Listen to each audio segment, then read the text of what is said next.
प्रिय विद्यार्थियों, सुप्रभातम। हम आज जो प्रथम लेसन के क्वेश्चन आंसर कर रहे थे उनको आगे देखते हैं।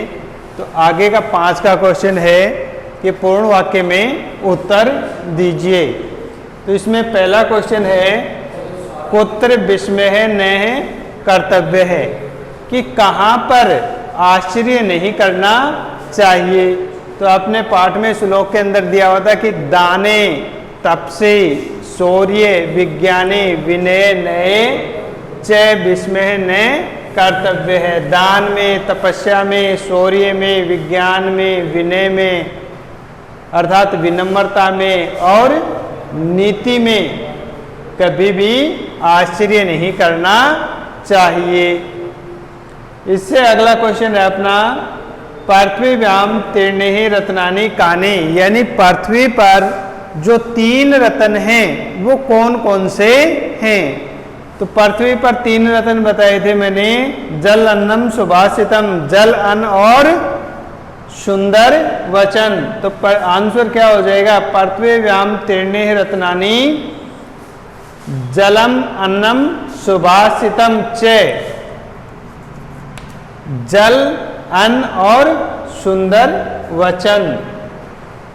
इसके बाद अगला क्वेश्चन है इसमें तैकत लज्जा है कुत्र सुखी भवेत, कि लज्जा है, शर्म है, उसको कहाँ पर त्याग कर, किसमें त्याग करके व्यक्ति है वो सुखी रहता है।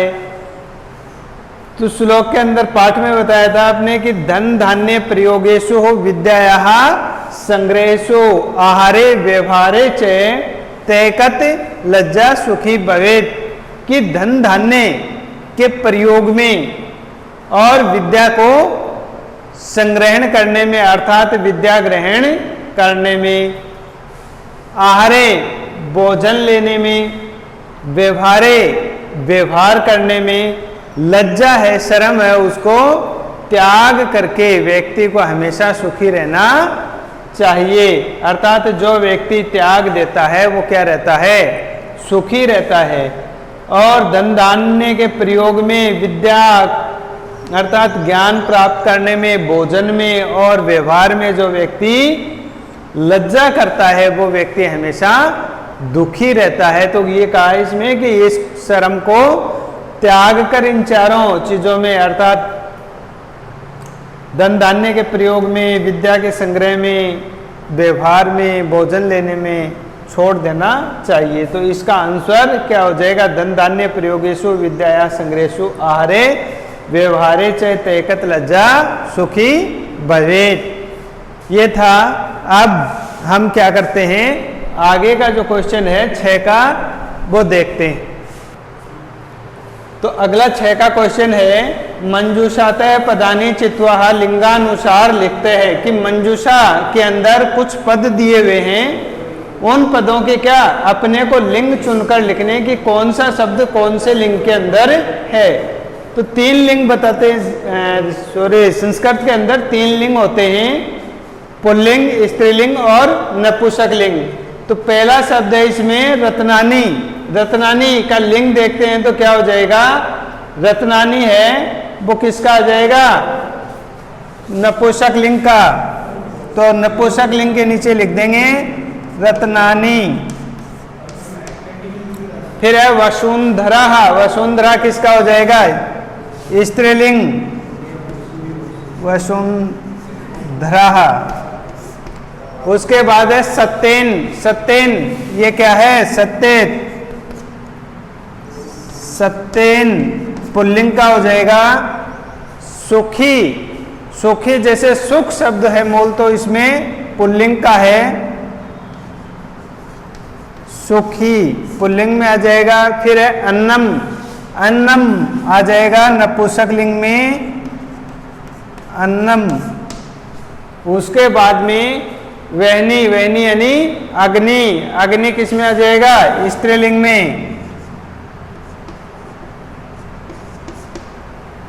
वहनी अग्नि नपुंसक लिंग। उसके बाद में रवि। ही रवि क्या है, पुल्लिंग का हो जाएगा।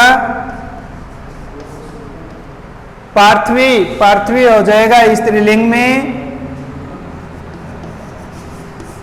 फिर है संगतिम, संगतिम हो जाएगा नपुंसक लिंग में। तो ये थे लिंग अपने, जिस लिंग में जो शब्द है उसके नीचे लिखना। ये 6 का क्वेश्चन हो गया। अब आगे का हम देखते हैं 7 का क्वेश्चन।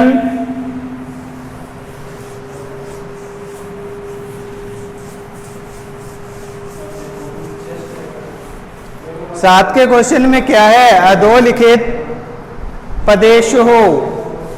क्वेश्चन नंबर 7, अधोलिखित पदेषु कि नीचे लिखे हुए पदों में धात्व है, धात्वें के संति।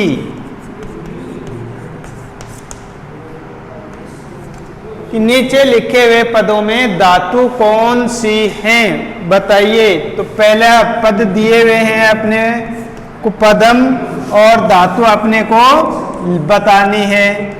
तो पहला पद दिया हुआ है करोति। करोति का अर्थ क्या हो जाएगा? कर रहा है। इसमें मूल धातु क्या है करोति में, वो लिखनी है अपने को। तो करोते मूल धातु क्या है इसमें? करी धातु होती है करने अर्थ में। और लट लकार प्रथम पुरुष एक वचन का धातु रूप हो गया ये। फिर है पश्य। पश्य का अर्थ होता है देखो। इसमें मूल धातु क्या हो जाएगी? दृश्य धातु है देखने अर्थ में। मूल धातु क्या हो जाएगी पश्य में? दृश्य। पश्य है वो किसका बनता है? लोट लकार आज्ञार्थक में मध्यम पुरुष एक वचन का रूप बनता है। उसके बाद में है भवेत।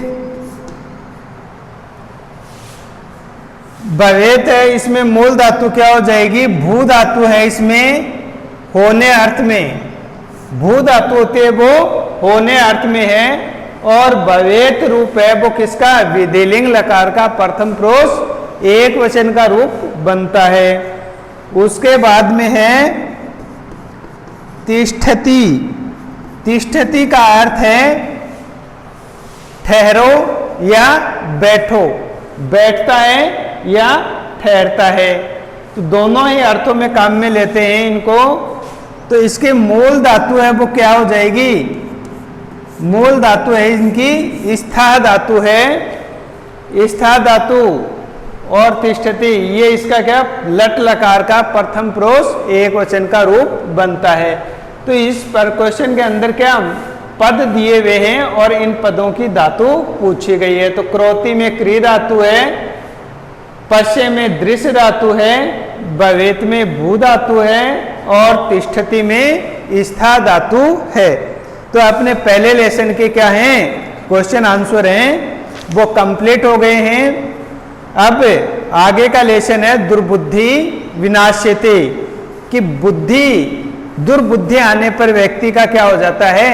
विनाश हो जाता है। तो इस पाठ में के जो शब्दार्थ हैं उनको क्या करो? नोटबुक में उतारो और याद करो। ठीक है, इनके शब्दार्थ अगले पाठ के याद कर लेना। आगे की कक्षा में अगला लेसन हम करेंगे। धन्यवाद।